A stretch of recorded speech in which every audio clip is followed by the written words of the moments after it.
বন্ধুরা, upper primary কাউন্সেলিংয়ের আজকে একদম শেষ দিন ছিল, মানে ফার্স্ট ফেজ ফার্স্ট কাউন্সেলিং এবং বেঙ্গলি মিডিয়াম।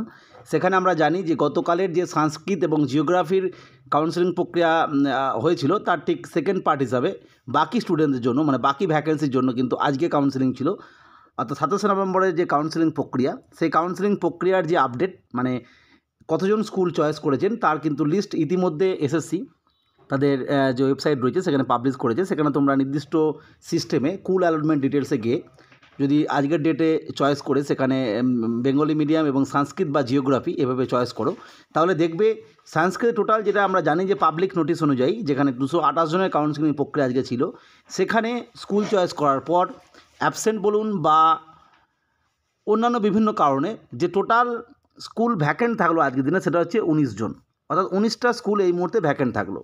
ফলে আমরা জানি যে গতকাল ছিল সম্ভবত 16টা, ফলে মোট 19 প্লাস 16, দ্যাট মিনস প্রায় 33টা স্কুল কিন্তু মানে এই মুহূর্তে সংস্কৃতের ক্ষেত্রে ভ্যাকেন্স তৈরি হলো পরবর্তী কাউন্সেলিংয়ের জন্য।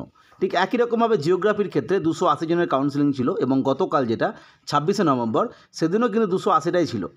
ফলে আজকের ডেটে 280 জনের মধ্যে 64টা স্কুল, আর 280টা স্কুলের মধ্যে 64টা স্কুল কিন্তু ভ্যাকেন্ট অবস্থায় থেকে গেল, মানে 280টা যে স্কুল ছিল সেখান থেকে বাকিগুলো চয়েস হয়েছে।